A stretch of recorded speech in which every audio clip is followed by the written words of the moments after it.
Welcome back. Time for another episode. Sales Pipeline Radio. So grab your board. We're going to swim out into that sea of ideas with Matt Hines, who's coming to us remotely here today. Hey, Matt.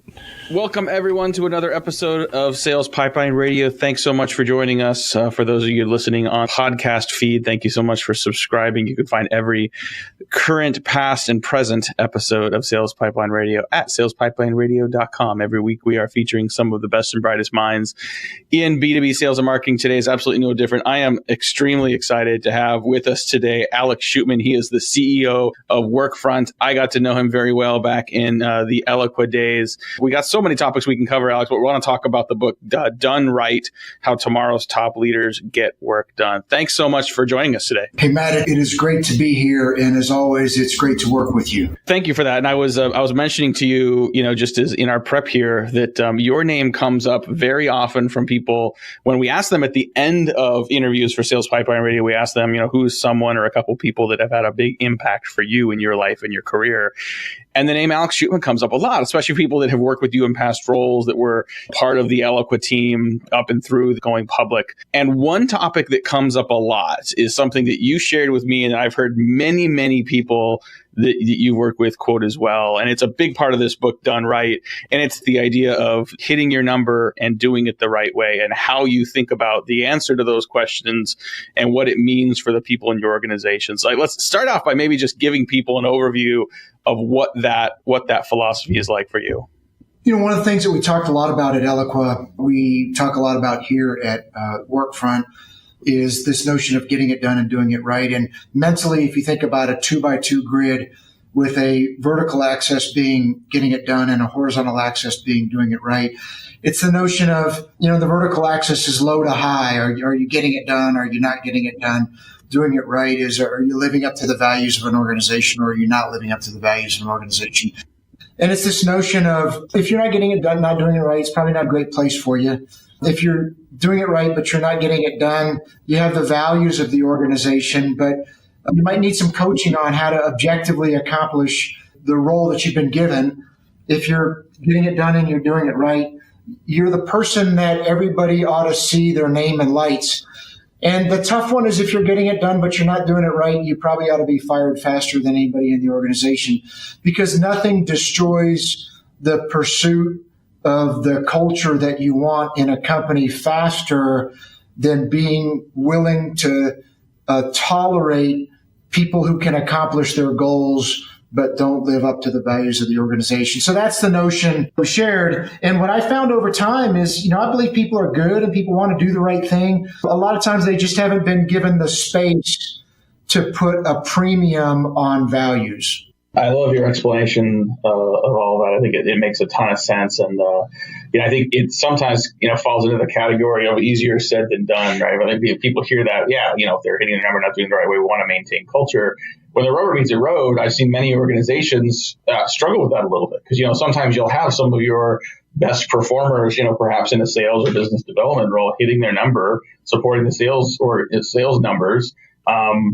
And sometimes it's you turn a blind eye to the way that they're doing it, either internally or externally. But as you know well, and as we've both seen many times in the market, that is a poisonous thing to allow to continue in the organization. And one thing you mentioned is you don't just fire them, but you fire them more quickly than anybody else. Talk a little bit about the cultural impact of doing that or not doing that, and how that very quickly changes trajectories of businesses. Well, I think the one thing we have to remember is, we're talking about B2B. And so my main perspective comes from a lot of years in the B2B technology space. And what you find as you go through the years is that the world gets smaller and smaller and smaller, and customers have a very, very long memory. And so I think the biggest impact is, if you're willing to do the wrong thing to bring in revenue, your customers will notice sooner or later. And you might make the quarter, but you're not going to make the decade, because over time, customers want to do business with people that are invested in their success. And so I think that's the biggest impact. A lot of B2B sellers, they live in a market. You're a B2B employer. You live in Chicago. You're making your career, and your reputation matters. And over time, what you're really trading on is your reputation in market, not the firm. You are not alone in this thought. I think, I appreciate what you've done to codify a lot of it in your new book, Done Right. But, this book is based on over 30 interviews with leaders across a variety of industries that share a common philosophy around this. And I imagine that, your philosophy here is born out of your values, but also born out of some of the leaders you learn from. Talk a little bit about some of the companies that you spoke with and that you put into this book that have also put this philosophy in practice. To be clear, what the book is specifically about is the challenge of getting stuff done in a modern work environment. So at Workfront, much like Salesforce automates sales and Workday automates human capital management, Workfront automates knowledge work in an organization. And so our customers have been faced with the challenge of getting stuff done in amongst the turmoil of all of the digital transformation that's occurring. And so when we would sit down with our customers after we talk about our technology, they kind of ask this basic question of, okay, that's great, but how do I actually get stuff done in a complex organization? And we kept hearing that, and that's what we decided to write a book upon. And so we did. We interviewed 40 different people, many of them customers, some of them leaders in their own field, Navy SEAL commanders, Deborah Searle, who was the first woman to row solo across the Atlantic. And we asked them a basic question, which was, how do you actually get stuff done? And their answers are what we translated into this book, which are just some basic principles of how you get stuff done. Well, I think that, that environment that people are facing that sort of certainly includes internal and external factors makes, well-meaning businesses, face a number of challenges to execute. Talk a little bit about, I know it's, not surprising to see, your career progress into a CEO role, but also not surprising to see it at a company like Workfront that puts such a focus on helping to manage people effectively. Talk a little bit about what attracted you to Workfront. We're talking to Alex Shootman today. He is the CEO of Workfront and the author of the new book, Done Right. Talk a little bit about why you chose Workfront as the next stage of your career and why the work they're doing has been so important. Well, I've been very fortunate to be at different companies that have created categories, going back to BSM at BMC, which was the precursor to ITSM. As you mentioned, being fortunate to be at Eloqua, which was all about marketing automation, being fortunate to be at Apptio, which was TBM. And so because of that, you start to see some pattern recognition. And the pattern recognition that I could see is that all categories are born from an external pressure that is a huge external pressure. If you think about Eloqua, it was B2B marketers who were starting to realize that the way marketing was going to be executed was completely going to be impacted by the digitization of consumer marketing. So here at Workfront, what we see is that 8% of CEOs believe that their current business model is going to survive. And so they do what CEOs do. They spend a lot of money, over $1.7 trillion spent this year on digital transformation.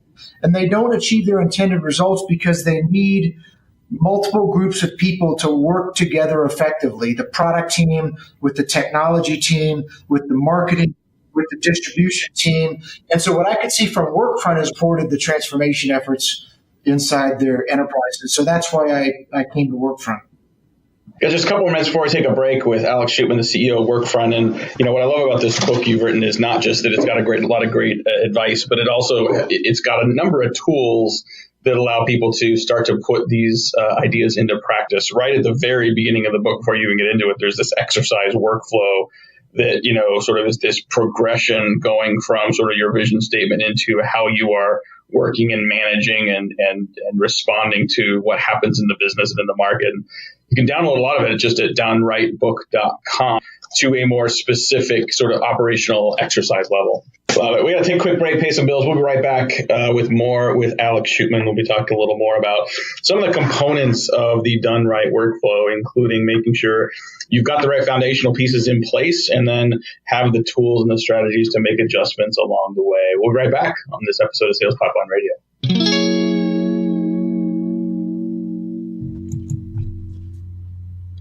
The way we do business is advancing faster than ever before.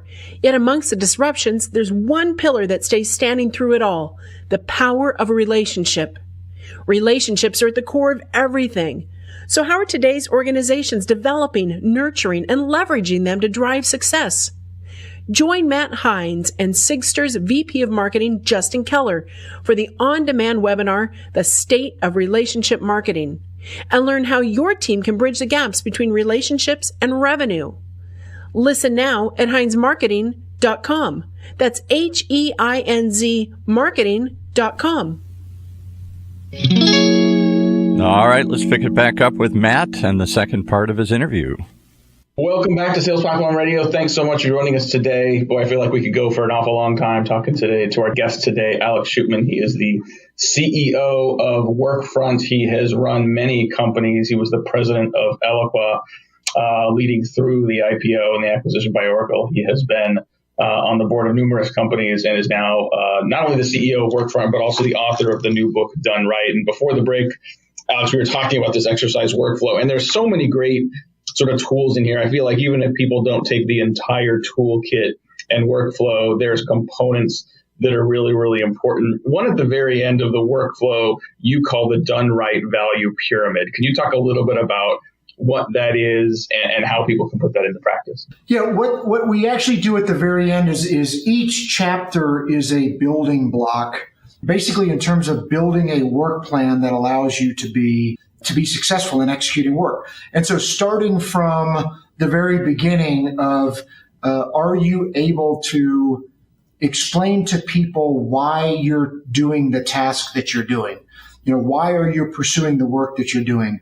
Through to who are you serving, right? Who is the financial beneficiary of the work? Who actually has to do the work? Who gets served by the work? And so every single chapter builds on each other until you have an overall work plan. And so what that final chapter is in terms of all of the Lego blocks that come together to say, if you've done all these things, you are now in a position to effectively execute work.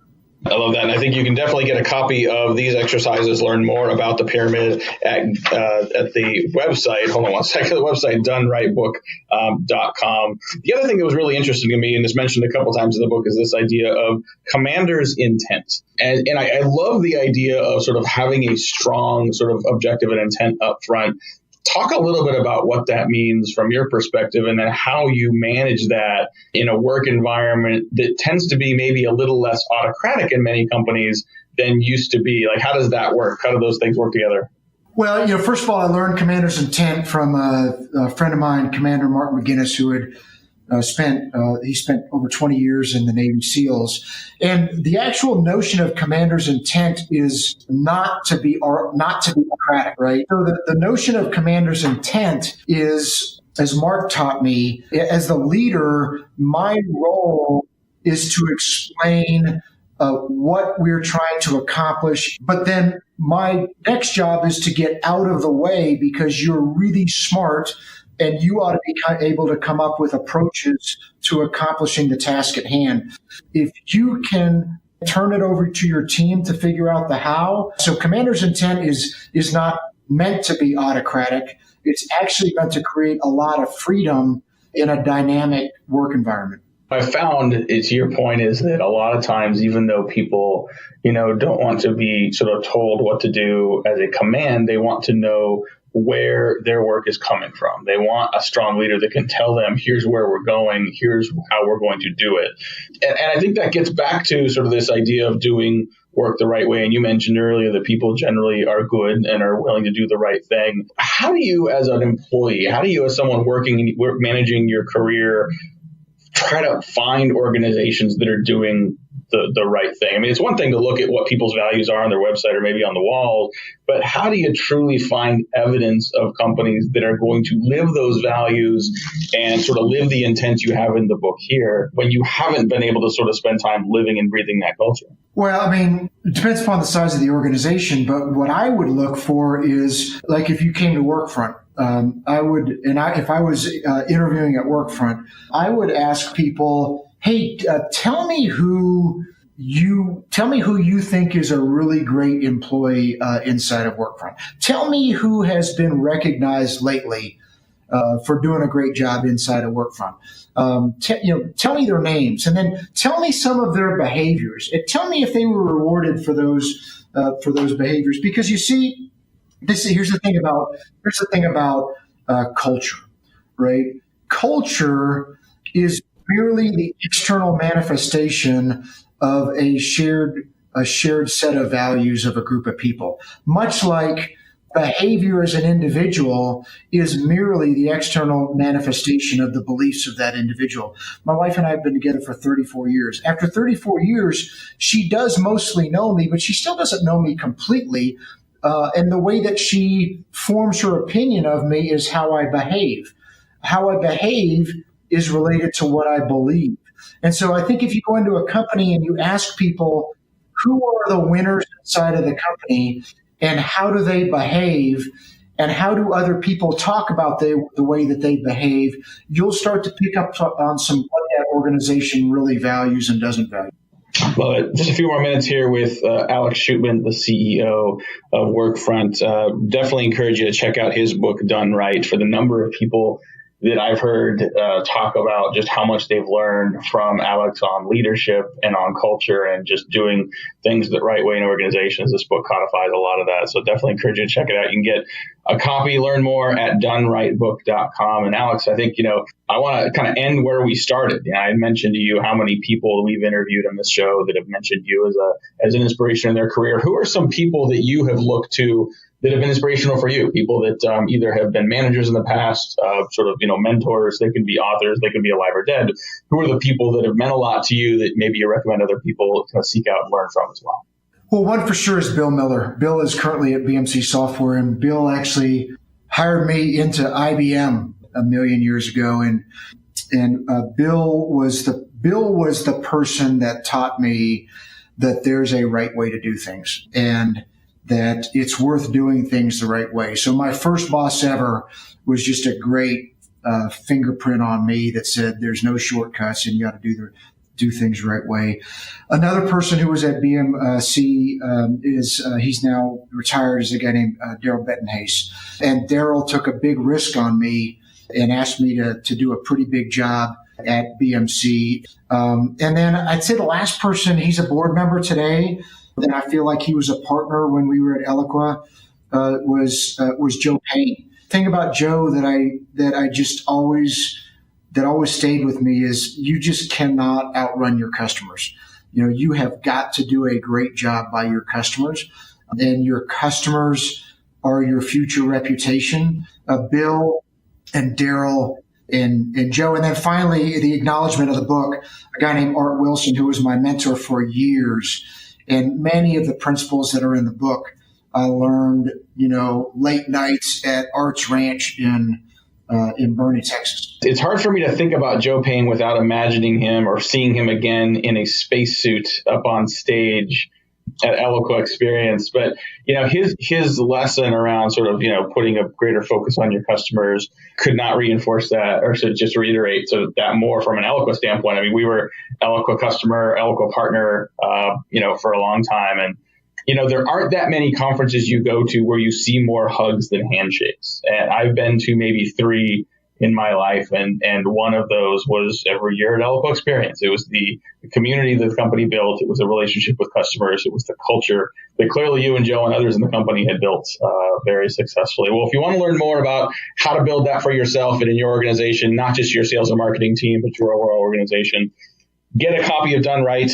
You can find more information at donerightbook.com. I want to thank our guest, Alex Shootman, for joining us today. If you want to learn more about Alex, if you want to share this episode with others in your organization, check out a copy on demand up at salespipelines.com shortly. Thanks so much for joining us. We'll be here again next week.